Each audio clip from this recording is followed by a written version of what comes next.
Então vamos lá, pessoal, vamos começar a nossa hora da verdade. TRT 18, Goiás.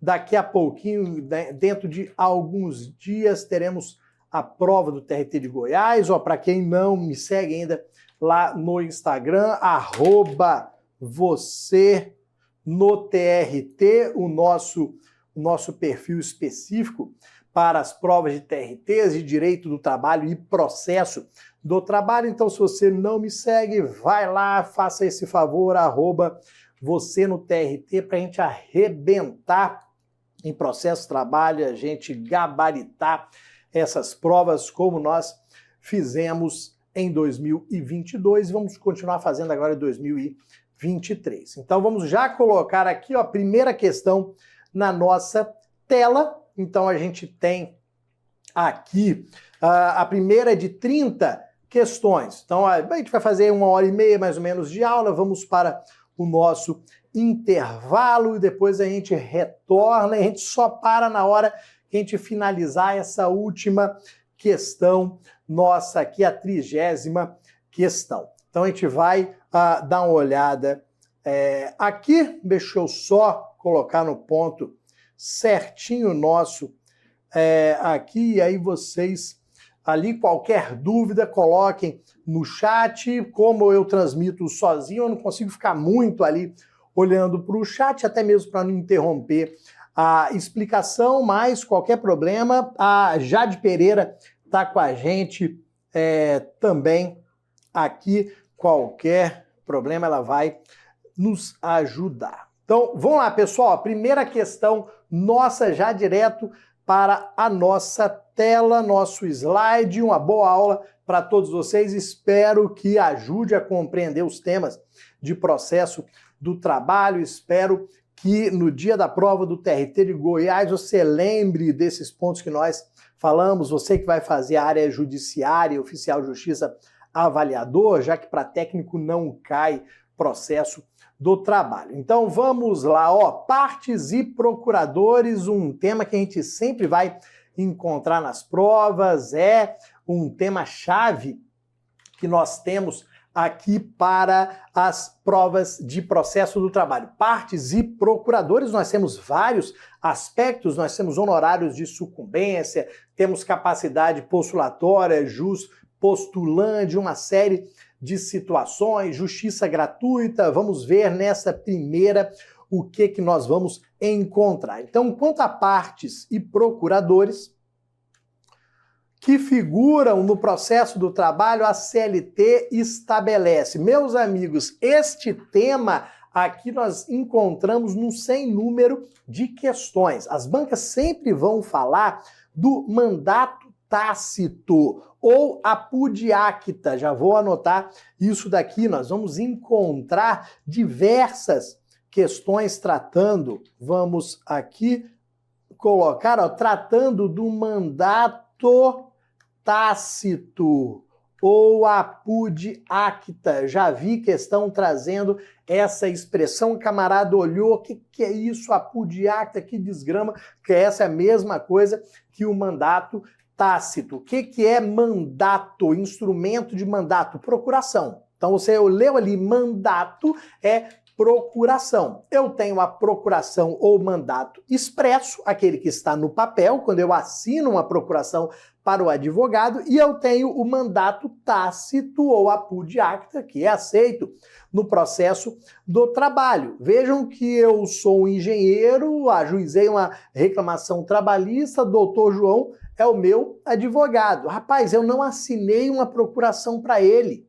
Ih, rapaz, será que vai dar algum problema? Será que ele pode se apresentar no processo como meu advogado se ele não tem ali uma procuração assinada? Sim, é possível que ele se apresente, me represente e pratique os atos processuais, porque apesar de não ter uma procuração ou mandato no papel expresso, ele tem mandato tácito. O que é o mandato tácito? É essa procuração que surge quando ele vai à audiência e o nome dele é inserido na ata. Então, na ata de audiência, nós temos aqui a inclusão do nome do advogado. Tá lá na ata assim, ó, presente o reclamante Bruno Klippel, acompanhado do advogado Dr. João da Silva, OAB, número tal. Isso basta para que ele tenha mandato tácito ou apud acta. Tem um detalhezinho em relação aos poderes que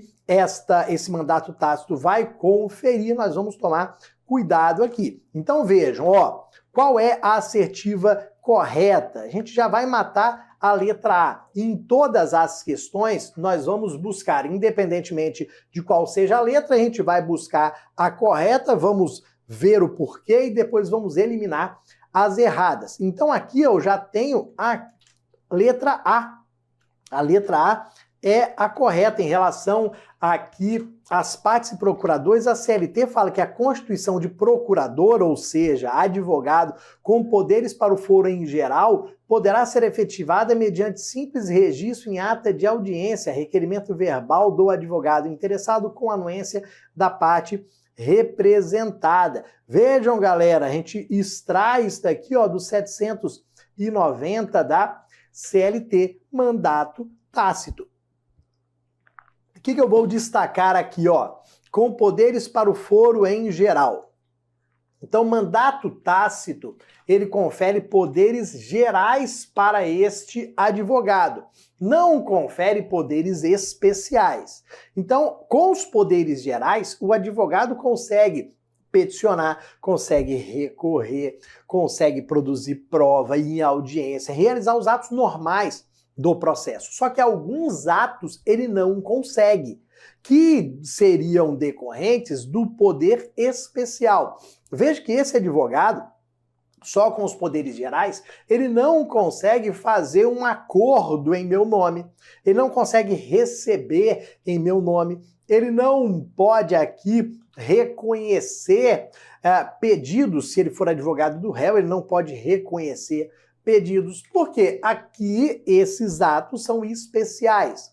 Ele só pode fazer acordo em meu nome, ele só pode receber em meu nome, só pode dar quitação de valores em meu nome se ele tiver procuração expressa, ó. Se tiver escrito lá na procuração que ele pode receber, dar quitação, firmar acordo, porque isso são poderes especiais, ok? E aí, claro que eu tô falando isso para puxar uma OJ que muito cai também nas questões. Então eu tenho aqui uma OJ 200, bora anotar aqui sobre isso, sobre esse tema. Vamos colocar a OJ 200 da SDI1 do TST, que tantas vezes já caiu em prova. Essa OJ 200, ela fala sobre o subestabelecimento. O que é o subestabelecimento? Qual é a ideia dessa orientação jurisprudencial? Vejam o seguinte, essa OJ 200, diz que o portador de mandato tácito não pode subestabelecer. Então já anota isso aí no seu caderno. O portador de mandato tácito não pode subestabelecer. Por quê? Pela orientação jurisprudencial, subestabelecer seria aqui decorrência de um poder especial. O que é subestabelecer? Palavra esquisita aqui, o que seria subestabelecer? Vamos lá, pessoal. Recebi, agora eu sou o advogado, recebi procuração sua, tenho poderes seus para atuar no processo. Será que eu posso passar esses poderes que você me conferiu para outro advogado? Ou para nós dois atuarmos juntos, ou então para eu sair do processo e ficar apenas ele? Ó, passar poderes para outro advogado, passar os poderes que eu recebi do cliente para outro advogado significa subestabelecer. O subestabelecimento é exatamente essa passagem de poderes para outro advogado. Quem tem mandato tácito pode fazer isso? Não. Portador de mandato tácito não pode subestabelecer, ok? Só aquele que tem poderes especiais. Tem que estar escrito lá na procuração que pode realizar o subestabelecimento. Tá bom, galera? Então, ó, letra A, perfeita, mandato tácito, ata de audiência. Você pode escrever assim, mandato tácito, ata de audiência. É a palavra-chave que a gente tem, a expressão-chave que a gente vai encontrar nas nossas provas, tá bom? Vamos lá, eliminar as erradas. Vamos lá, ó. Nos dissídios coletivos, é obrigatória a assistência por advogado? Não. Também no dissídio coletivo pode haver jus postulandi. Também no dissídio coletivo nós podemos ter jus postulandi. Não precisa de advogado. Um dissídio coletivo que vai ser ajuizado pelo Sindicato dos Professores não precisa de advogado. Pode ir o sindicato sozinho, sem advogado. Ok? Então, o jus postulandi se aplica aos dissídios individuais e aos coletivos também. Banca adora fazer essa ligação entre dissídio coletivo e jus postulandi para trazer a ideia de que precisa de advogado para dissídio coletivo porque é uma ação que interessa a categoria, é uma ação bem mais complexa. Não, não há essa necessidade, ok? Depois, vamos lá, ó. No processo do trabalho, não é admitida a acumulação de várias reclamações do mesmo processo, ainda que haja identidade. Galera, ó, artigo 842 da CLT, que fala de litisconsórcio. O que é essa acumulação de várias reclamações no mesmo processo? Essa acumulação de várias reclamações no mesmo processo é a formação do litisconsórcio ativo.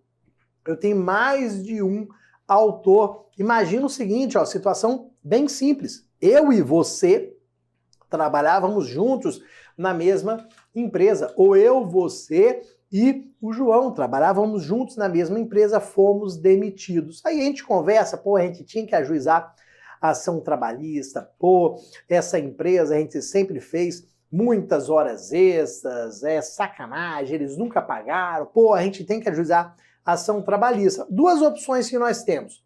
Cada um vai ajuizar uma ação, ou nós podemos ajuizar uma única ação. Bora ajuizar uma única ação? Bora! Vamos formar um litisconsórcio ativo? Sim! Então nós vamos aqui trazer, nós vamos acumular as várias reclamações. A minha, a sua e a de João. Vamos formar o litisconsórcio ativo e vamos ajuizar esta ação. Isso é possível de acordo com o artigo 842 da CLT, porque, e vejam, ele é o único artigo na CLT que vai tratar de litisconsórcio, tá? Não tem outro. Então, quando a banca falar de litisconsórcio de acordo com a CLT, vai ser esse artigo 842 da CLT. Então, vejam, ó, quando é que a gente pode ter esse litisconsórcio? Quando eu tiver identidade de matéria e empregados da mesma empresa ou estabelecimento. Então, eu, você e João trabalhávamos na mesma empresa, vamos poder ajuizar a reclamação trabalhista, a única reclamação trabalhista, porque nós temos a mesma matéria, vamos fazer o mesmo pedido de condenação ao pagamento de horas extras, ok? Vamos eliminar mais uma aqui, eliminando agora a letra D. Os empregadores não poderão reclamar pessoalmente perante a Justiça do Trabalho? Ó, claro que pode. Vamos a algumas pegadinhas aqui. Vamos a algumas pegadinhas envolvendo jus postulandi. As bancas adoram vincular jus postulandi tão somente ao empregado. Não, tá errado. A gente não pode vincular jus postulandi tão somente a empregado. Não, jus postulandi é de quem? É das partes. Jus postulandi é das partes, ok? Então, empregado e empregador podem ir à Justiça do Trabalho, independentemente de rito. Ah, é do rito sumário, é do sumaríssimo, é do ordinário, ó, independentemente disso, ok? Ah, é um empregador doméstico, é uma empresa, ó, independentemente disso. As partes têm jus postulandi, então não caia nessa pegadinha.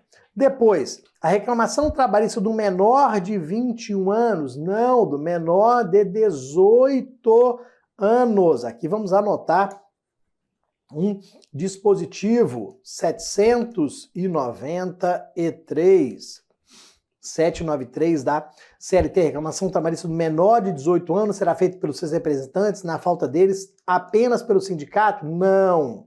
Vamos lá, ó. Primeiro, informação besta, simples, mas as bancas sempre colocam. Ah, por que o menor de 21 anos? Claro que não, meu amigo.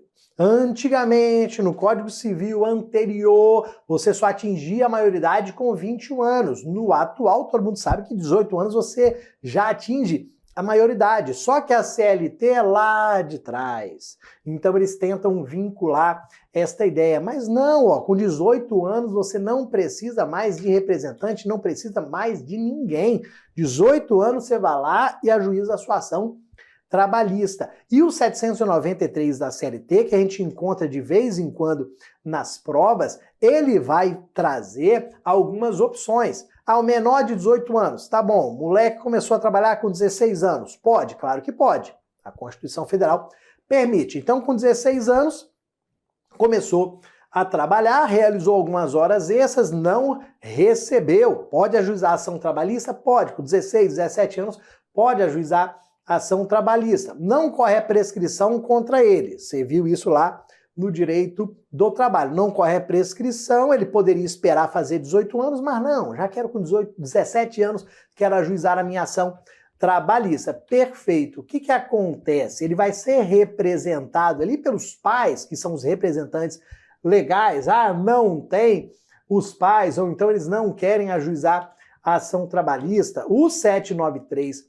da CLT nos dá outras situações, outras alternativas, outras oportunidades. Ah, então pode ser pelo sindicato, pode ser pelo curador nomeado em juízo, pode ser pelo Ministério Público do Trabalho. A gente tem outras alternativas. Tá? E de vez em quando as bancas lembram desse 793. Perfeito, meus amigos? Então matamos essa questão, já podemos ir aqui para a segunda que já está na tela. Então vamos lá, ó, nós teremos 30 questões, como eu falei para vocês. Então, ó, na segunda eu já tenho o quê? O Thales, que é bacharel em Direito. Opa, ele é bacharel em Direito não inscrito na OAB, não é advogado. Então ele não é advogado. Ajuizou a reclamação trabalhista em face da sua empregadora, postulando o pagamento de adicional de periculosidade. A ação foi julgada improcedente. O Thales resolveu interpor recurso ordinário no prazo legal, recolhendo as custas devidas. Para evitar despesas e por entender que tinha conhecimentos jurídicos adequados, decidiu atuar sem advogado. O RO. E aí? Vejam que o Thales está fazendo o quê? Está se valendo do jus postulante. Ele pode recorrer sem advogado? Será que ele pode, sem advogado, interpor recurso? Depende do recurso. RO, ele pode sem advogado? Pode. E se fosse um recurso de revista? Não poderia. Então, o que você vai olhar na sua questão? Você vai ver qual é o recurso que ele está interpondo. Ou, como a gente vai falar daqui a pouquinho, qual é a ação que ele está ajuizando. Porque você, neste ponto, vai lembrar, eu vou colocar agora para vocês, você vai lembrar de algumas restrições da súmula 425 do TST. Vamos para algumas restrições que existem aqui ao jus postulante. Existem algumas ações e alguns recursos que não podem ser utilizados, não podem ser manejados sem advogado. Então é isso que você vai lembrar agora, súmula 425. Vamos anotar aí, eu vou falando aqui, você vai anotando aí. De acordo com a súmula 425, eu não posso me valer do jus postulante, eu não posso aqui utilizar esse jus postulante e sem advogado para quê? Então, ó, não cabe jus postulante para ação rescisória. Vamos para as ações primeiro. Vocês vão ver que são ações mais complexas. Eu não posso me valer do jus postulante para ação rescisória, para mandado de segurança e para ação cautelar. Então olhe se o camarada sem advogado, se ele está utilizando uma ação rescisória, um mandado de segurança ou uma ação cautelar. ok? Então, ó, se for isso, não cabe, ele não pode se valer do jus postulante. E recursos, ele não pode interpor sem advogado se for recurso para o TST. No caso aqui, não é. Aqui foi uma sentença, ele vai interpor o recurso ordinário que vai para o TRT, então há essa possibilidade. Se fosse um recurso para o TST, não caberia por uma presunção de que são recursos mais complexos, tá bom, meus amigos? Então, cuidado com isso daqui. Então, veja, neste caso, o recurso ordinário não tem problema nenhum, ok? Então, não tem problema nenhum aqui. Assertiva correta, vamos lá, ó. Será conhecido em razão do jus postulante. Então, será conhecido em razão do jus postulante. Perfeito. RO para o TRT não tem problema nenhum, ok? Claro, meus amigos, que você tem que ver se o RO é para o TRT ou para o TST. Quando a gente estiver revendo a parte de recursos, nós vamos ver que o RO também poderia ser, dependendo da situação, para o TST. Mas aqui é uma sentença, ele vai interpor o RO para o TRT. Para o TRT. Espirrar e travou o espirro. Sorte que eu tirei minha cara, senão você viu cara de maluco aqui, tô com alergia hoje. Então, se eu sumir e der um barulho estranho aí, é porque eu estou espirrando, beleza? Velha rinite, quem tem sabe a encrenca que é. Então vamos lá, ó. Mas nada vai parar a gente, nenhuma rinite enjoada. Então, ó, vamos lá. Não será conhecido porque é indispensável a assistência por advogado. Não. Somente será conhecido se no prazo de 10 dias for subscrito por advogado. Nem existe essa situação, nada disso aqui. Depois, não será conhecido porque o jus postulante somente pode ser exercido com assistência sindical. Oh, claro que não, viagem. Será conhecido somente em caso de ação tramitar pelo rito sumaríssimo. Não, galera, ó, falei para vocês o seguinte, que as bancas adoram trazer essa questão de rito para o jus postulante, e não existe. Eu posso no rito sumário, no sumaríssimo, no ordinário, eu posso qualquer que seja o valor da causa. Ó, eu posso ajuizar uma ação sem advogado pedindo R$1 bilhão. Caraca, você tá doido? Posso. R$1 bilhão é o valor da minha reclamação trabalhista. Você vai sim, advogado? Vou, não tem problema nenhum, tá bom? Muito cuidado com isso daqui. Matamos a 2, vamos aqui para a 3, meus amigos. Vamos aqui para a questão 3, ó, vamos lá. Essa daqui é a típica pegadinha. Essa daqui talvez seja a maior pegadinha envolvendo prazos processuais. Tem que tomar muito cuidado, ela é a súmula 262 do TST. Eu sempre gosto bastante de chamar a atenção dessa súmula nas aulas, porque muita gente acaba errando, vacilando, muito cuidado. Súmula, já vamos anotar aqui, súmula 262 do TST. Ela vai falar em recebimento de notificação no sábado. Então, ó, o que acontece? Recebeu notificação no sábado. A gente tem aquelas expressões, né, de tanto ver as questões de banca, a gente vê aquelas expressões chave. Ah, começou a ler a questão. Ah, recebeu notificação, foi citada no sábado, notificação no sábado. Ó, automaticamente, súmula 262. A gente leu sábado na prova de processo do trabalho, eu já sei o que a banca quer. Rapaz, não tem outra situação que a banca vai exigir uma situação que cai ali sábado. Ó, falou sábado, súmula 262. Como é que eu vou contar o prazo se a notificação foi recebida no sábado? Vamos dar uma lida geral nela aqui. Então, ó, a empresa Minerva e Atena, Companhia do Saber, foi acionada em reclamação trabalhista e recebeu uma notificação da sentença por oficial de justiça num sábado. Depois, segundo as regras da CLT e a jurisprudência sumulada do TST para recurso, considerando, vamos aqui, ó, considerando não haver feriado naquele mês, o início do prazo, o início da contagem serão respectivamente. Então, início do prazo, início da contagem. Primeiro ponto importante, que eu também gosto de chamar atenção nas aulas, é essa diferença terminológica entre início do prazo e início da contagem do prazo. Ó, vamos lá. Quando eu pergunto, isso é normal, tá? Acontece comigo também. Quando me perguntam quando que é o início do prazo, na minha mente já vem o quê? Quando que é o início da contagem do prazo. Mas não, são duas coisas diferentes. O camarada perguntou quando que é o início do prazo. Eu já penso automaticamente no início da contagem do prazo. Mas não. Para a questão de concurso, são duas situações. Início do prazo e início da contagem do prazo. Tanto que a banca aqui quer saber os dois. Quando que é o início do prazo, o início da contagem do prazo. Início do prazo, você que estudou as regras de contagem de prazo, início do prazo é o dia que você vai excluir.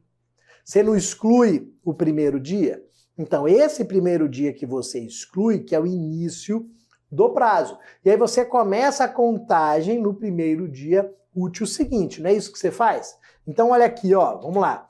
Você veio, antes de nós entrarmos na questão, você veio e recebeu a notificação na sexta-feira. Então, aqui sexta, sábado, domingo, segunda-feira. Você recebeu a notificação na sexta-feira. O que você faz com esse dia? Você exclui. Esse é o início do prazo, que é o dia que você vai excluir. Sábado, domingo você não conta, né? Porque a contagem é só em dias úteis e você começa a contagem do prazo na segunda-feira. Então, ó, aqui é o início do prazo e o início da contagem do prazo. Se eu recebi a notificação na sexta-feira, eu vou excluir a sexta-feira, vou começar a contagem do prazo lá na segunda-feira. E quando eu recebo a notificação no sábado, aqui que tem a grande pegadinha. Bruno, se você recebeu a notificação no sábado, você exclui o sábado? Não. Aqui que você não pode errar. Se você excluir o sábado, você erra. Não exclua o sábado. Você recebeu a notificação no sábado, você não vai excluir. Já anota isso daí. Recebeu a notificação no sábado, você não vai excluir o sábado, senão você vai errar. Então, ó, aqui sábado, domingo, segunda, terça-feira. Não houve feriado naquele mês. Então você não precisa se preocupar se segunda é dia útil, terça é dia útil, segunda e terça são dias úteis, não teve feriado, ok? Então o que a súmula 262 manda a gente fazer? Bruno, você recebeu a notificação aqui no sábado, ó. Você recebeu a notificação aqui no sábado. Não exclua o sábado. O que você vai fazer, meus amigos? Você vai presumir que a notificação foi recebida no primeiro dia útil seguinte.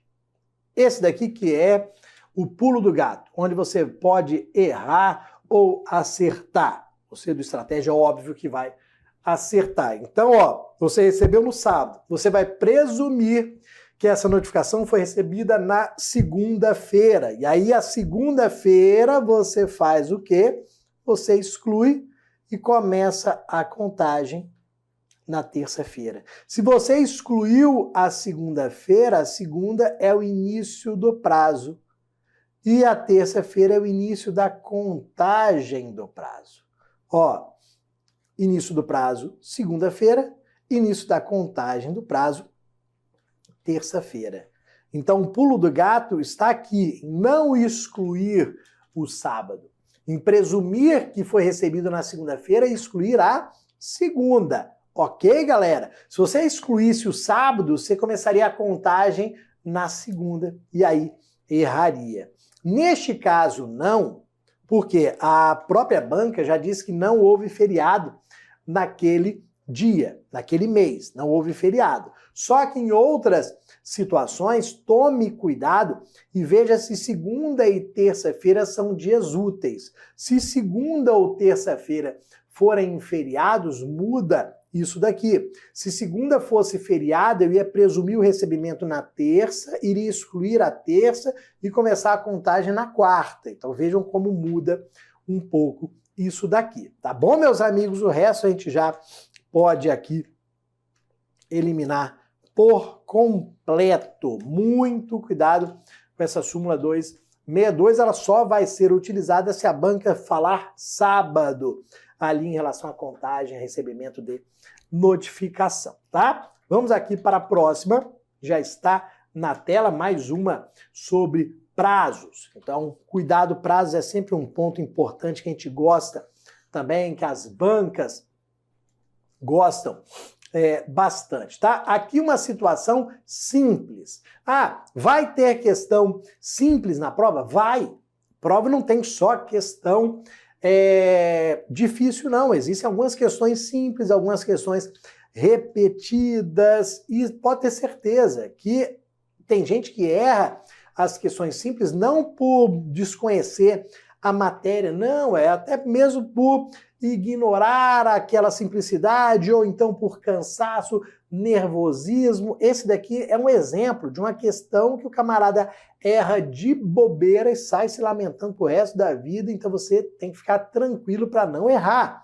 Então, prazo processual, o que eu tenho aqui em prazo processual? Qual é o correto? Ó, pega o 774, 775 da CLT, vamos lembrar, deixa eu mudar de cor aqui, vamos lembrar que os prazos são contados em dias úteis, com exclusão do dia do começo, inclusão do dia do vencimento. O que eles fazem em prova que é simples, e tem gente que erra, eles invertem isso aqui. Eles colocam com inclusão do primeiro, exclusão do segundo, muito cuidado em relação a esse ponto aqui, muito cuidado. Ó, é exclusão do primeiro dia, inclusão do último dia, contados apenas em dias úteis. Eles vão colocar que os prazos são contínuos. Não são contínuos. O que seria um prazo contínuo? Contado em dias corridos. Isso acabou com a reforma trabalhista, ó, 5 anos e tanto aqui já. Então, eles vão colocar, são contínuos, já está errado. Eles vão inverter ali, eles vão falar com a inclusão do primeiro, exclusão. Não, errado.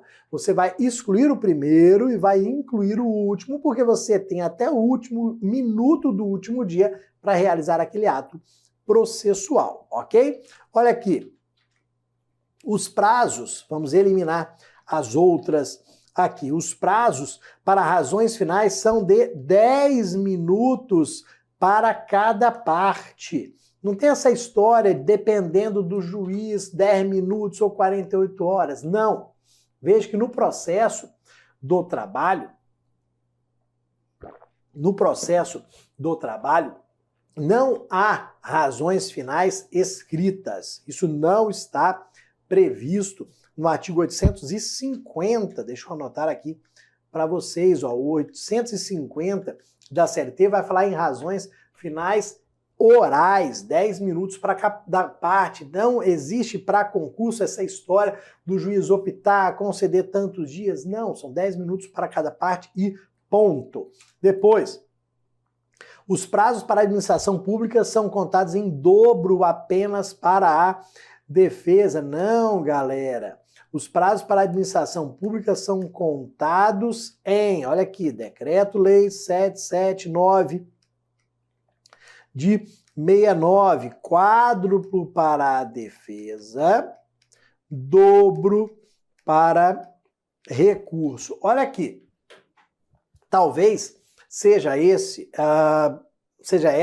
a principal pergunta que eu recebo no fórum de dúvidas em relação a prazo para a Fazenda Pública. Na aula eu falo, ó, a administração pública, as pessoas jurídicas de direito público têm prazo em quádruplo para defesa, em dobro para recurso. Aí o camarada vem e fala o seguinte, Bruno, professor, não seria em dobro para tudo, não? Pelo artigo 183 do CPC? Não. Você não pode confundir processo civil e processo do trabalho. Você está estudando para o seu cargo processo civil, processo de trabalho, existem aquelas pegadinhas que eles gostam de fazer, você não pode confundir. Lá no processo civil é dobro para tudo. Dobro para recorrer, dobro para se defender. Aqui não. Aqui continua sendo, enquádruplo para a defesa. Continua sendo enquádruplo para a defesa. Eu não estou aplicando o CPC. Eu não estou aplicando o CPC. Eu estou aplicando o Decreto-Lei 779 de 69. Por que eu deixo de aplicar o CPC de 2015 para aplicar um Decreto-Lei de 1969? Porque ele é específico do processo do trabalho. Então, mesmo que seja uma lei mais antiga, por ela ser mais específica, ela é aplicada, ok? Então, cuidado com isso daqui, beleza? Não vamos confundir, não vamos aplicar o 183 do CPC no processo do trabalho, deixa lá para o processo civil. Mesma coisa, olha aqui. O prazo para apresentação de contestação é de 15 dias da juntada. Não existe, anota aí, não existe prazo para defesa no processo de trabalho. Você não acha prazo. Quantos dias eu tenho? Não existe prazo de X dias para apresentação de defesa no processo do trabalho. O prazo, quem diz, é a data da audiência. Eu posso ter 5 dias, que é o mínimo, a única coisa que a gente tem é o mínimo, né? O mínimo de 5 dias, eu posso ter 10, 15, 2 meses, 3 meses, 4 meses. Recebi uma notificação hoje por uma audiência que vai ser em abril. Então eu tenho até abril, até a data da audiência para apresentar a defesa. Não existe prazo de X dias, tá bom, galera? Muito cuidado com isso. Não existe prazo de tantos dias. E depois, o prazo para embargos de declaração é de 5 dias contados da publicação. 5 dias e não 8 dias. Você só vai lembrar aqui que existe aquela regra geral para a interposição dos recursos em 8 dias, mais que embargos de declaração tem a regra excepcional de 5 dias. O único recurso no processo de trabalho que não é interposto em 8 dias é o recurso de embargos de declaração, de acordo com a CLT. Tá bom, meus amigos? Matamos mais uma. Vamos aqui, reclamação trabalhista. Galera, cuidado com essa questão. Eu vou anotar aqui algumas informações importantes. Então, vamos tomar cuidado. Artigo 786 da CLT. Então, vamos lá, Deixa eu trocar de cor aqui. De acordo com a CLT, a reclamação verbal será distribuída antes da sua redução a termo. O que significa que a reclamação trabalhista será distribuída antes da sua redução a termo? Você sabe que eu tenho uma possibilidade de escolha. Eu quero ajuizar uma reclamação trabalhista em face do estratégia. Então eu tenho uma escolha. Eu posso escolher entre uma petição inicial escrita ou uma petição inicial verbal, oral. Existe essa possibilidade. Por se tratar de uma reclamação trabalhista, há aqui essa escolha. Então vou redigir a minha petição inicial. Não, rapaz, não quero escrever não, dá muito trabalho escrever, eu prefiro contar a minha história. Tudo bem, beleza. O que você vai fazer? Você vai à Justiça do Trabalho. Mas eu já vou para a Justiça do Trabalho contar a minha história? Não. Isso que é um erro. Você não vai à Justiça do Trabalho contar a sua história logo, não. Calma, meu amigo. Eu sei que você gosta de conversar, bater papo, fiado, mas calma. Primeiro, olha ali o que está escrito. Primeiro, ela vai ser distribuída para depois ser reduzida a termo. Antes da redução a termo, ela vai ser distribuída. O que é redução a termo? Colocar no papel as suas declarações. Antes de você conversar, antes de você falar e o serventuário reduzir a termo, o serventuário quem é? Você daqui a pouquinho. Antes do serventuário reduzir a termo, a sua fala vai ser distribuído. Porque você vai chegar na Justiça do Trabalho, vai ter lá, rapaz, tem 10 varas do trabalho aqui. Eu posso escolher uma delas? Claro que não. Você não pode escolher, porque senão violaria aquele princípio do juiz natural que você estuda lá em constitucional, em processo civil, aqui em processo de trabalho, também. Então, ó, a escolha violaria o princípio do juiz natural. Como é que nós vamos fazer? Nós vamos fazer a distribuição. Distribuição é o quê? Um sorteio. Então vamos distribuir, vamos sortear entre uma das varas do trabalho. Rodou ali, pá, sorteou quinta vara do trabalho. Beleza, sorteou quinta vara do trabalho. O que é aquele artigo que está na tela? 786 da CLT nos diz. Ó, o 786 da CLT fala o seguinte, que vai ser distribuído quinta vara do trabalho. Agora você tem o prazo de quantos dias? Isso cai muito em prova. Quantos dias? 5 dias para comparecer àquela vara do trabalho, para narrar a sua história e para reduzir a termo. Então, entre a distribuição e a redução a termo, você tem 5 dias. Distribuiu 5 dias para comparecer àquela vara do trabalho. Bruno, camarada, não compareceu. Não compareceu, ele simplesmente esqueceu, viajou, foi para praia, ficou dormindo, esqueceu, não compareceu àquela vara do trabalho. O que vai acontecer? Vai ser aplicada uma pena para ele, uma pena dura, hein? Qual é o nome da pena? Perempção. Deixa eu anotar aqui em cima, ó. Teremos perempção, vai ser aplicada a pena de perempção para esse camarada que não compareceu para a redução a termo no prazo de 5 dias. Ouviu falar em perempção, qualquer que seja a hipótese, ouviu falar em perempção, você vai lembrar de 6 meses. Perempção, 6 meses. 6 meses sem poder ajuizar a ação trabalhista. Então você fica impedido momentaneamente, pelo prazo de 6 meses, de ajuizar a reclamação trabalhista. É uma penalidade que vai ser imposta a você pelo fato de não ter comparecido no prazo de 5 dias. Beleza, galera? Vamos continuar aqui a nossa questão. Vamos lá, ó, continuando a questão, bora lá. Após a distribuição da ação, o reclamante possui prazo de 5 dias para apresentar-se em cartório ou secretaria para reduzi-la a termo. Em regra, se o reclamante não comparecer neste prazo. Ó, acabei de responder. Então, ó, em regra, se o reclamante não comparecer neste prazo, peraí que esse verde ficou muito escuro, ó, se o reclamante não comparecer nesse prazo, perempção, 6 meses, incorrerá na penalidade de perda pelo prazo de 6 meses do direito de reclamar perante a Justiça do Trabalho. Aqui está a letra E. Perempção, 6 meses, ok? Tomar cuidado novamente com o processo civil. Você está estudando processo civil, processo do trabalho, toma cuidado novamente, porque a perempção lá vem com abandono do processo 3 vezes e é para sempre. Aqui não.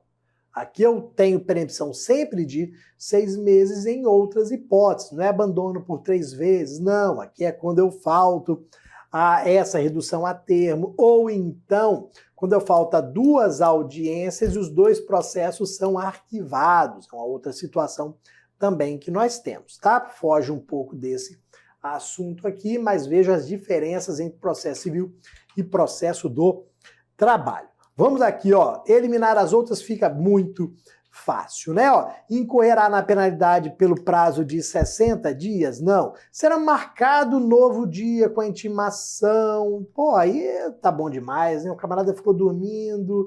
Ó, será marcado novo dia? Não. Incorrerá na penalidade por 3 meses? Não. Ó, era só lembrar de 6 meses.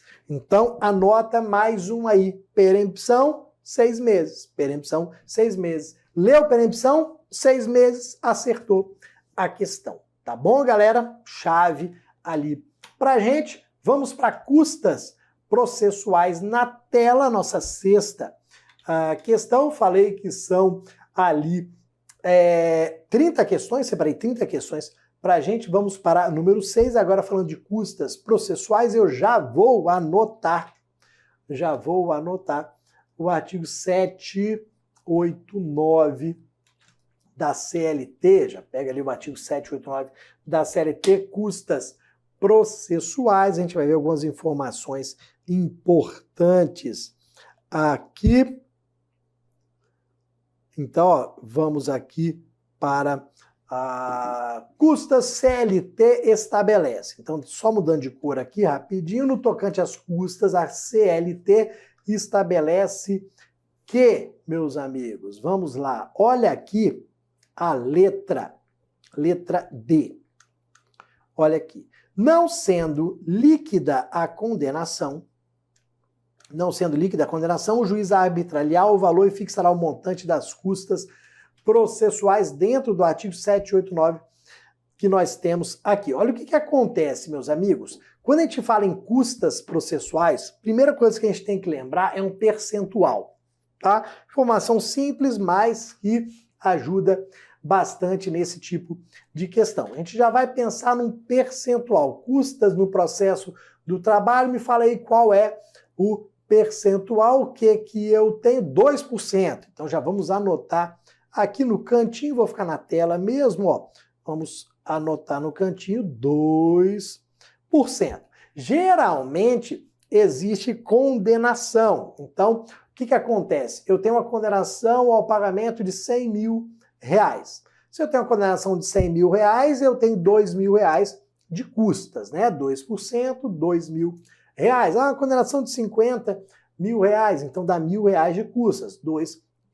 Esses 2%, eles são calculados com base na condenação, com base no valor da causa. Eu ajuizei uma reclamação trabalhista e o que aconteceu? Houve o arquivamento do processo. Eu faltei a audiência e ele foi arquivado. Aí os 2% serão calculados com base no meu valor da causa e eu serei condenado. Tem o acordo também, 2% do valor do acordo, metade para cada parte. Então você tem 2% em algumas situações. O artigo 789 da CLT vai falar o seguinte, ó, 2 tipos de condenação. Houve uma condenação líquida. Meus amigos. O que é uma condenação líquida? Já com valor preciso e específico da condenação. Então, houve a condenação ao pagamento de R$ 78.358,12. O juiz já vai calcular os 2% sobre esse valor. Só que muitas vezes a sentença é ilíquida.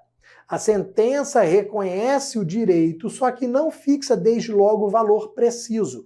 E aí você tem na sentença um valor genérico. O juiz fixa um valor genérico. Dentro do conhecimento dele, dentro da experiência dele, ele vê ali que vai ser mais ou menos uns R$50 mil, uns R$70 mil. A gente não tem um valor específico. A sentença não é líquida. Mas como o juiz tem que calcular os 2% sobre alguma base, ele vai fixar o valor. Então você pegou a sentença e viu um valor genérico, 50 mil, 70 mil, 100 mil. O valor não é aquele ali, é só uma base que o juiz fixou para calcular o valor das custas, que é exatamente o que está aqui na letra D. Ó, não sendo líquida a condenação, o juízo arbitrar-lhe-á, falei bonito, o valor e fixará o montante das custas processuais. Não é líquida, o juiz arbitra um valor 50, 70, 100 mil reais, um valor genérico e fixa o valor das custas em 2%, ok? O valor das custas vai ser ali pago, vai ser depositado para fins de recurso. Se a parte quiser recorrer, vai ter que depositar o valor daquelas custas processuais, ok? Agora vamos aqui matar aquelas que estão erradas. Vamos aqui, ó. O pagamento das custas, sempre que houver acordo, caberá a reclamada, pois deu causa ao processo. Não, meus amigos. Você vai lembrar o seguinte, teve acordo. Teve acordo, tá todo mundo feliz, então vai todo mundo pagar custas. Essa história de sempre caberá ali a reclamada. Não, meu amigo, não. Se você teve acordo, os dois estão satisfeitos, os dois quiseram o acordo, o que vai acontecer? Metade, metade. Essa é a primeira regra. Então, houve acordo, valor do acordo, R$100 mil, 2% de R$100 mil, R$2.000, metade, metade, ok? Claro que no acordo pode ter alguma outra cláusula prevendo um pagamento, uma distribuição diferente? Pode. Então, vejam, teve acordo. O acordo não fala nada sobre pagamento de custas, então é metade, metade, ok? Tem sim alguma coisa falando sobre custas. Vamos dar uma lida? Está falando que as custas serão todas pelo reclamante. Ó, então o reclamante paga. Toda pelo reclamado. O reclamado paga. 30,70, 10,90. Meu amigo, o que tiver no acordo falando sobre pagamento de custas processuais vai ser seguido mesmo que o reclamante pague tudo. Porra, ele aceitou? É acordo. Se ele aceitou, meu amigo, já era. Esquece. Tá valendo. Ok? Ponto importante pra gente. Então, eliminamos aqui a letra A. Depois, as custas serão, em qualquer caso, pagas pelo vencido antes do trânsito em julgado. Não, ó. Não. Vejam que o vencido só deposita antes do trânsito em julgado se ele for recorrer, porque a regra geral é pagamento de custas ao final. Então, ó, eu tenho aqui regra geral, pagamento de custas ao final, beleza? Se houver recurso, aqui você faz o depósito, faz o pagamento delas no prazo recursal. Depois, no processo de execução serão devidas custas de responsabilidade do executado ou do exequente? Não, meu amigo. Ó, no processo de execução é diferente. Então, ó, no processo de execução é diferente. O executado é que responde sempre. No processo de execução, as custas são do executado. O executado é o devedor, então ele paga as custas, ok? E não é devido após a liquidação de sentença, é devido lá no processo de execução. Depois, letra E, apenas, aí você já vê que está errado, né? Apenas nos dissídios individuais, no exercício da jurisdição trabalhista, as custas relativas ao processo incidiram à base de 1%, sem observância de importância, tudo errado. Ó, nos dissídios individuais ou nos coletivos, eu tenho pagamento de custas, ó, 2%, já está na tela ali, 2%, com o pagamento mínimo. Qual é o valor mínimo? R$ 10,64. O mínimo que nós vamos pagar de custas, R$ 10,64. Então veio uma condenação bem pequenininha, R$ 300 de condenação. Qual é o valor das custas? Aí você está lá fazendo 2% de R$ 300, vai 1, sobe 12, sobe 4, desce 8, R$ 6. Então 2% de R$ 300, R$ 6. Letra A, R$ 6. Ah, porra, tava fácil. Errou. Letra B de Bruno, 10,64. Ok? Valor mínimo de custas. Aí vem o máximo, né? Vem o máximo também. Qual é o valor máximo? Aí você não precisa saber em reais. O valor máximo é 4 vezes o limite dos benefícios do INSS, do Regime Geral de Previdência Social. Não precisa saber valores, só saber que o valor das custas máximas, 4 vezes o limite dos benefícios do Regime Geral de Previdência Social. Ok, meus amigos, matamos mais uma. Vamos para a 7ª. Vamos lá. Para ela, o Urano ingressou com reclamação trabalhista, pretendendo receber adicional de periculosidade e horas extras em face da empresa que trabalha. Ó, vamos ver ali, às vezes a informação que eu vou trazer, ela vai ser útil para essa questão ou não, mas fica útil para outras. Ó, li adicional de periculosidade. Meus amigos, ó, anota aí no seu caderninho. Adicional de periculosidade / insalubridade. Igual a quê? Perícia. Anota aí. Vai ajudar você. Adicional de insalubridade adicional de periculosidade igual perícia. Se um dos pedidos for periculosidade ou insalubridade, tem que ter prova pericial. O juiz tem que deferir prova pericial. Bruno, houve revelia. Rapaz, você não acredita, o réu não apresentou defesa, houve revelia, presunção de veracidade dos fatos afirmados na petição inicial. Pô, então não precisa de perícia. Continua precisando de perícia. Isso é pegadinha. A adicional de insalubridade, de periculosidade é igual a perícia mesmo havendo revelia. Você não vai presumir que há insalubridade ou que há periculosidade. Não. Tem que fazer prova pericial. Ok, galera? Então anota isso. Vamos ver se vai servir aqui. Realmente eu não lembro. Se não servir, vai servir para outra questão. Então vamos lá, ó. Na audiência una, que é a regra geral, né, designada, foi requerida a prova técnica pericial e a oitiva de testemunhas por carta precatória. O juiz deferiu apenas a realização da prova pericial, encerrando a instrução processual e designando julgamento. Inconformado, o patrono pode alegar nulidade processual. Ó, por que ele alegaria nulidade processual? Porque a oitiva de testemunhas foi indeferida. O juiz encerrou a instrução processual. É como se ele falasse para você o seguinte, ó, não teremos prova testemunhal. Porra, na hora que você requer prova testemunhal e o juiz indefere, você fala o seguinte, filha da mãe, caraca, como é que eu vou fazer minha prova então? Isso me prejudica, estão cerceando o meu direito de defesa, a gente tem um cerceamento do direito de defesa, pô, e o meu direito ao contraditório e à ampla defesa? Vejam que essa situação de simplesmente indeferir a prova pode caracterizar aqui cerceamento do direito de defesa, ou seja, gera uma nulidade. Nós vamos poder alegar essa nulidade quando?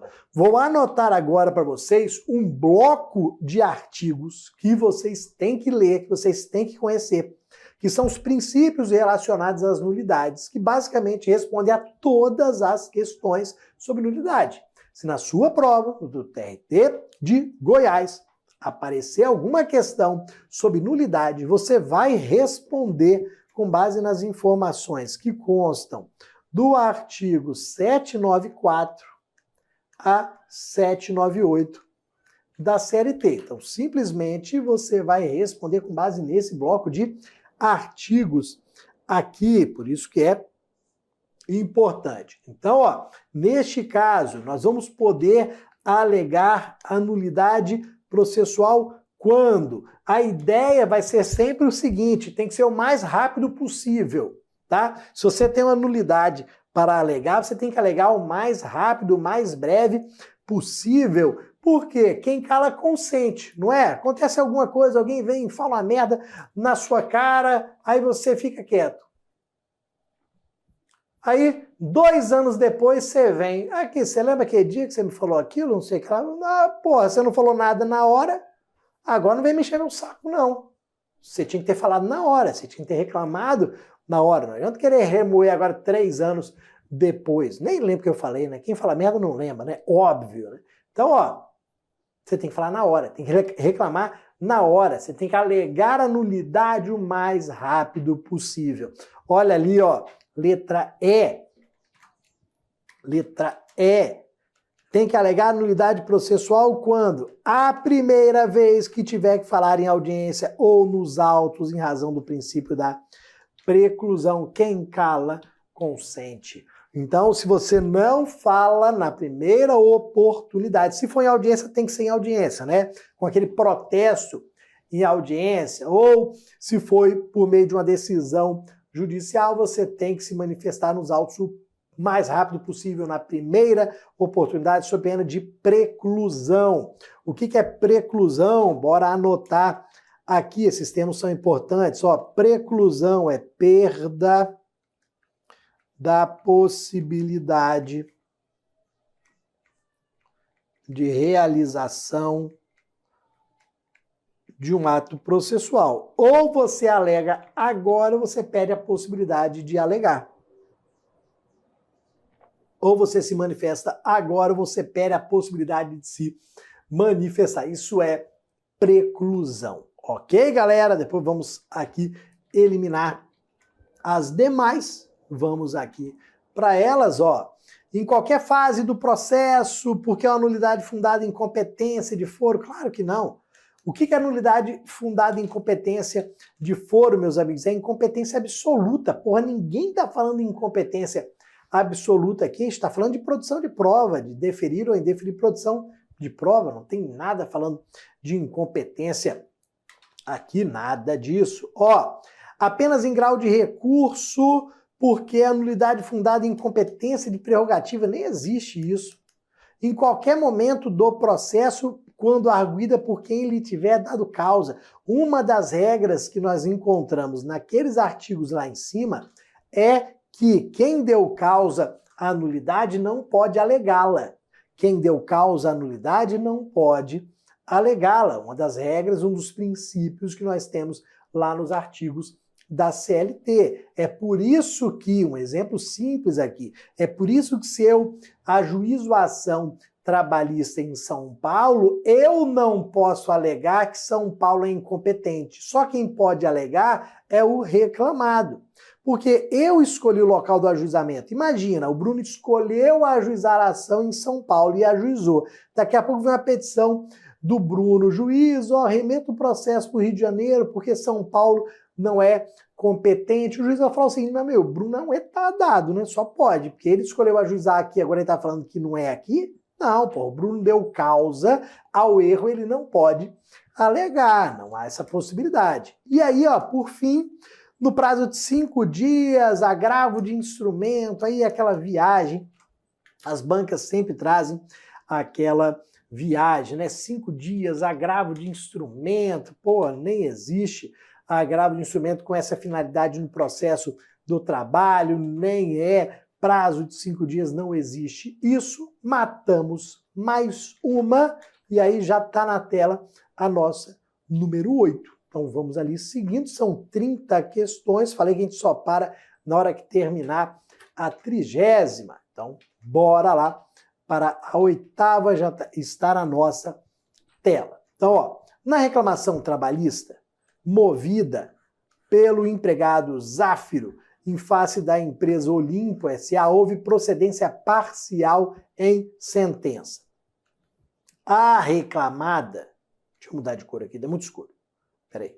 A reclamada interpôs recurso, mas por equívoco do juízo não houve intimação do reclamante para apresentar contrarrazões. Ó, aparentemente aqui um erro, né?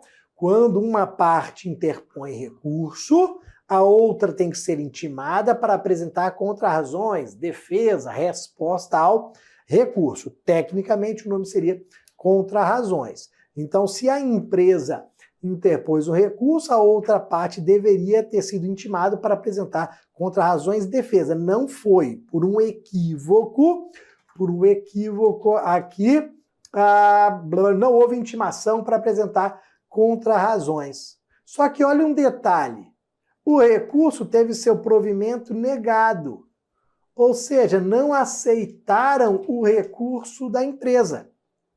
Eu não pude me manifestar, eu não pude apresentar a minha defesa, as minhas contrarrazões, mas o recurso da empresa não foi aceito.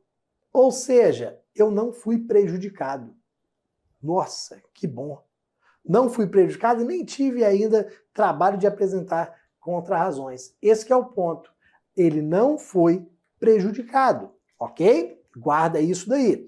No caso, quanto à teoria das nulidades processuais, Ó, nulidade é igual a erro de forma mais o quê?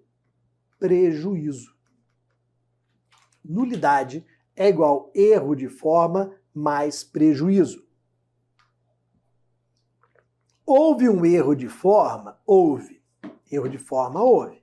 Esqueceram de mentir, mas houve prejuízo? Não, prejuízo não houve. Putz, então não tem nulidade. Não há nulidade alguma. Não tem problema nenhum. Eu ganhei, entre aspas, no recurso sem nem ter que apresentar contra-razões. Então, sobre essa teoria aqui, teoria das nulidades processuais, se não houve prejuízo, não houve nulidade. Ó, olha aqui, a nulidade, letra D, a nulidade não seria declarada porque não houve prejuízo à parte que não foi intimada para apresentar contra-razões ao recurso. Simples assim, ok? Então, ó, temos aqui a ausência de nulidade. Perfeito? Vamos eliminar as demais. Ó, letra A, caberia arguição pela reclamada. Não, ó. Deveria ser declarada a nulidade de ofício que alcança todos os atos decisórios? Não.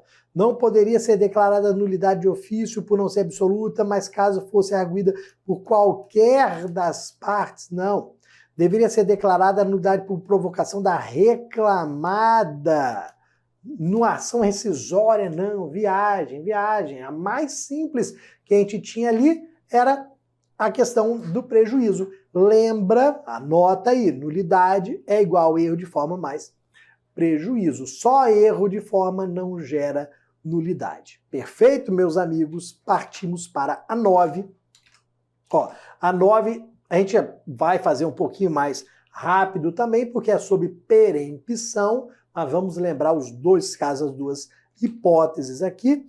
Então, ó, perempção, bora aqui, ó, 731 e 732, espera aí, 731 e 732 da CLT, perempção, aquela perda por 6 meses, então, ó, na Justiça do Trabalho, o reclamante incorrerá na perda do direito de reclamar pelo período de 6 meses, quando? Qual é a hipótese? Aqui, ó, aqui vai ser a outra situação. Nós vimos uma numa questão anterior, vamos agora para outra hipótese. Quando? Quando deixar de comparecer, peraí, deixa eu só mudar de cor, me embolei aqui, deixar de comparecer à primeira audiência em que deveria estar presente sem justificativa por 2 vezes. Então veja, ó, primeira hipótese de perempção que nós vimos lá atrás é quando eu deixo de comparecer à redução a termo da reclamação trabalhista verbal. Lembra disso? Distribuiu, tenho 5 dias para comparecer, narrar a história, reduzir a termo. Não compareci para essa redução a termo da reclamação trabalhista verbal, perempção. Primeira hipótese. Agora, segunda hipótese. Olha o que acontece. Eu ajuizei a reclamação trabalhista verbal ou escrita, não interessa. Ajuizei a reclamação trabalhista, foi marcada a audiência. A audiência dia tal às tantas horas. O que vai acontecer aqui? Eu tenho que estar presente a ela, como reclamante, tenho que estar presente naquela audiência. Rapaz, faltei àquela audiência. Quando eu falto, eu reclamante falto à audiência, o que acontece? Arquivamento do processo. Lembra disso? Artigo 844 da CLT, quando eu falto à audiência, eu tenho o arquivamento do processo. Beleza. Arquivamento significa extinção sem resolução do mérito. Posso ajuizar novamente? Posso. Ajuizo novamente. É marcada a audiência no segundo processo. O Bruno falta novamente. O segundo processo também é arquivado. O que vai acontecer? Perempção. É essa situação que está na letra C. Eu deixei de comparecer na primeira audiência sem justificativa por 2 vezes. E aí os 2 processos foram arquivados. Quando os 2 processos foram arquivados, aqui há perempção. O Bruno vai ficar 6 meses sem poder ajuizar a ação trabalhista. Para ele ajuizar pela terceira vez, ele vai esperar esses 6 meses, ok? A penalidade para ele. Vamos eliminar aqui as demais. Ó, tiver distribuído reclamação verbal, deixando de comparecer no prazo de 5 dias, já sabemos.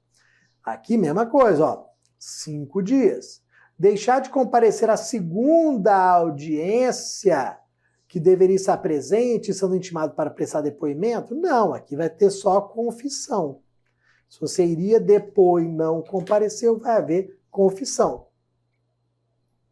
Não vai haver aqui extinção. Apresentar-se judicialmente sem estar portando documento de identificação, não, imagina. Viagem da banca, né? A banca sempre vai trazer aquela assertiva mais viajante, como a gente fala. E aí matamos mais uma, vamos lá para a 10, vou ficar aqui direto, já vamos direto para ela. Forma de reclamação e notificação. Então, peraí. Quanto à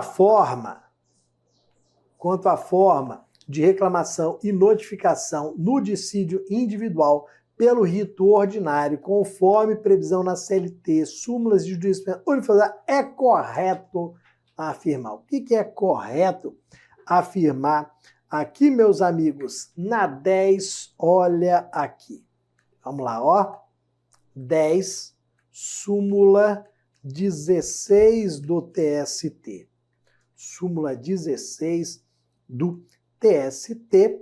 Olha o que nós temos aqui. Presume-se recebida, vamos mudar de cor, presume-se recebida a notificação 48 horas depois da sua postagem. O seu não recebimento ou entrega após o decurso constitui ônus da prova do destinatário. Vamos lá, meus amigos. Nós temos alguns prazos de 48 horas, vários prazos de 48 horas vinculados à notificação. Vamos anotar aqui, ali em cima, vou ficar na tela. Aqui, artigo 841 da CLT, nós temos vários prazos de 48 horas vinculados à notificação e um deles não está na CLT, está na súmula 16 do TST. Então, o que acontece? Eu ajuizei a minha reclamação trabalhista. Então, agora o que acontece? Essa reclamação chegou na Quinta Vara do Trabalho. Quinta Vara do Trabalho tem 48 horas para expedir a notificação. Primeiro prazo. Então, expedição da notificação em 48 horas, ok? Aí vem a súmula 16 do TST para falar que ela vai ser presumida recebida em 48 horas. Se o destinatário não for encontrado ou houver algum problema, a gente tem 48 horas para devolver essa notificação para a Justiça do Trabalho. Então, a Justiça do Trabalho expede em 48 horas. Os Correios entregam em 48 horas. Se não conseguirem entregar, os Correios devolvem em 48 horas. 3 prazos de 48 horas do artigo 841 da CLT. Entregou a notificação, nós vamos para onde agora? O outro prazo. Entregou a notificação, o reclamado ficou sabendo da audiência. Que dia que é a audiência? Ó, tem que ter agora o prazo de 5 dias entre o recebimento da notificação e a realização da audiência. Eu não posso receber a notificação hoje para a audiência, amanhã, tá doido? Daqui a 2, 3, 4 dias? Não. Entre o recebimento da notificação e a realização da audiência, eu preciso de pelo menos 5 dias. Tá bom, galera? E um último detalhe em relação à súmula 16 do TST, que as bancas adoram colocar como pegadinha. Ó, último detalhe, tá aqui, ó, no finalzinho. Ônus da prova é do destinatário. Já vi eles colocarem, ó, que é do empregador, porque o empregador seria o destinatário, seria o réu, seria o reclamado. Então, a gente pode encontrar as duas situações aqui, ok? Então, Cuidado com isso. Já vi eles colocarem do empregado. Não, na verdade é do empregador, do destinatário. Vamos lá, ó. Eliminando as demais. Recebida e protocolada a reclamação, dentro de 5 dias será notificado. Não, dentro de 48 horas. Para comparecer à audiência, que será primeiro desimpedido depois de 5 dias. Eles inverteram. Eles simplesmente inverteram os prazos. B. Não é possível a acumulação num só processo de várias reclamações. Ó, já vimos isso daqui. Artigo 842 da CLT, a formação do litisconsórcio, vimos nas primeiras questões da aula de hoje. Depois, diante da complexidade das matérias que podem ser discutidas no processo de trabalho com o advento das novas competências, como, por exemplo, indenizações por danos morais e acidentes de trabalho e responsabilidades relativas à terceirização, falou para falar merda. Olha aqui, não mais se admite reclamação trabalhista verbal. Ó, falou bonito para falar merda depois. Claro que cabe reclamação trabalhista verbal, óbvio, está lá no artigo 840 da CLT. Depois, ao enviar a petição inicial, ao receber, perdão, a petição inicial, a Secretaria da Vara, conforme expressa a previsão legal, deve enviar os autos imediatamente ao juiz para realização do juízo de admissibilidade. Não existe juízo de admissibilidade da petição inicial no processo do trabalho. A gente não ajuiza a ação e vai para o juiz, não. Eu ajuizo a ação trabalhista, vai para a Secretaria da Vara, expedir a notificação, não passa pelo juiz. O juiz só recebe essa petição inicial depois, só lê a petição inicial depois. Então, ajuizei a reclamação trabalhista, vai para a Secretaria da Vara, que notifica para comparecer à audiência. É diferente do processo civil. Não passa para o juízo de admissibilidade, para o juiz mandar notificar. Não, notificação é automática. Secretaria da Vara, notificação. Por isso que eu não preciso requerer a notificação na petição inicial, porque é automático. Ok, meus amigos? Vamos lá para mais uma. Matamos aqui todas. Vamos para mais uma agora. Vamos lá. 11 são requisitos aqui da petição inicial. Ó, acabei falando da questão da notificação, que eu não preciso requerer, então vamos lá, vou anotar o artigo 840. Vamos aqui anotar o artigo 840 da CLT, são requisitos essenciais. São requisitos essenciais da petição inicial no dissídio individual trabalhista, rito ordinário, conforme norma prevista na CLT. O que nós temos aqui como requisitos indispensáveis essenciais? Ó, qualificação das partes, breve exposição dos fatos que resulte o dissídio e o pedido que deverá ser certo, determinado com indicação do valor, data e assinatura do reclamante e do seu representante. Aqui está, meu amigo, o que consta no parágrafo 1º do artigo 840, ó, reforma trabalhista, indicação do valor, tem que ter o valor da causa. Olha o que acontece, não precisa ter pedido de notificação, não precisa ter indicação de provas, fundamento legal não precisa. O que é fundamento legal? Artigo de lei não precisa. Então, ó, pedido de notificação não, porque é automático, como nós falamos. Não precisa ter ali a produção de provas, as provas que você pretende produzir, porque é o juiz do trabalho na audiência que vai definir isso daqui. E não precisa também do fundamento legal, o dispositivo de lei, ok? Então, aqui estão os requisitos, vamos ver o erro das demais. Qualificação, quesitos para a prova pericial. Não, ó, quesitos para a prova pericial vai ser depois, se o juiz deferir esse tipo de prova, tá bom? Depois, ó, qualificação das partes. Olha aqui, ó, qualificação das partes, a prova que o autor pretende, não. Rol de testemunha, não. A gente não tem rol de testemunhas. Não há aqui rol de testemunhas. Depois, designação da vara, qualificação, rol de testemunhas. Não. Designação da vara, requerimento para citação. Não há essa necessidade. Ok? Vamos fazer mais uma antes do nosso intervalo. Vamos aqui, ó. Essa fácil para a gente, nós já vimos, já falamos. Vamos aqui, ó. Artigo 786 da CLT, um tema sempre importante para a nossa prova. De acordo com a CLT, reclamação trabalhista verbal será distribuída. Galera, cuidado, cuidado, ó, o mais simples possível antes da sua redução a termo. Olha a resposta é a menorzinha, a mais simples e está aqui. Não precisava nem de prazo. Ela vai ser distribuída antes da sua redução a termo. Lembra que primeiro distribui, encontra a vara do trabalho competente, depois você em 5 dias vai lá e narra a sua história para ser reduzida a termo. Primeiro distribui, depois reduz a termo. Anota isso, porque isso vai salvar a sua questão se envolver esse tema. Primeiro distribui, depois reduz a termo. Ok? Ó, em 24 horas após a redução a termo, não, é antes, após a redução a termo, após a redução a termo, após a redução a termo, não, é antes.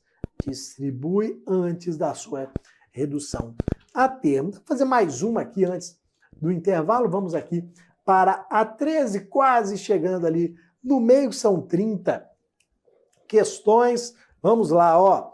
13. Na audiência una, vamos lá aqui, ó. Na audiência una de rito ordinário designada na reclamação trabalhista movida por ícoro em face da Companhia de Aviação Nuvens S.A., o advogado apresentou exceção de incompetência, alegando fatos desconhecidos pelo autor do reclamante nessa situação conforme norma prevista. Aqui, meus amigos, o que que nós temos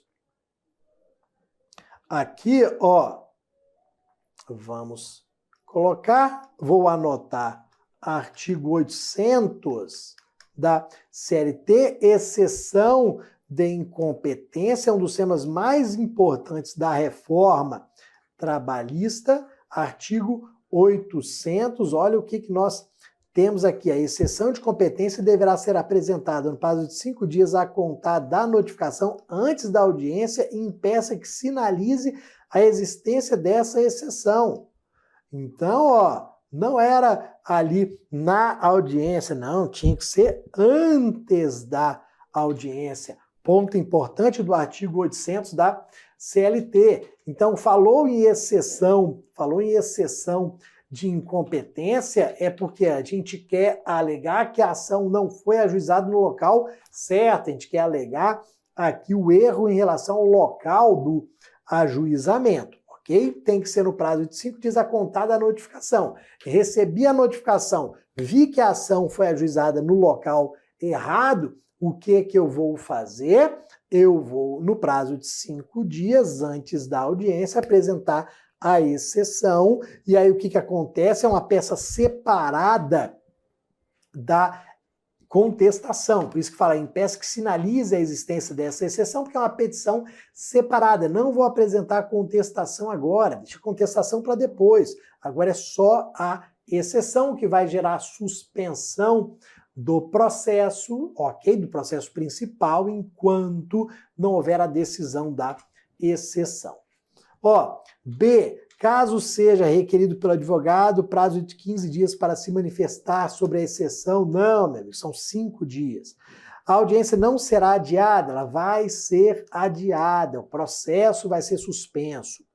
O juiz apreciará imediatamente a arguição, não tendo prazo para o excepto, tem prazo de manifestação de 5 dias para depois julgar, para depois decidir. Não havendo previsão na CLT, apreciar na própria audiência, decidir 48 horas, não. Artigo 800 da CLT inserido pela reforma trabalhista trouxe importantes informações para a gente aqui, beleza?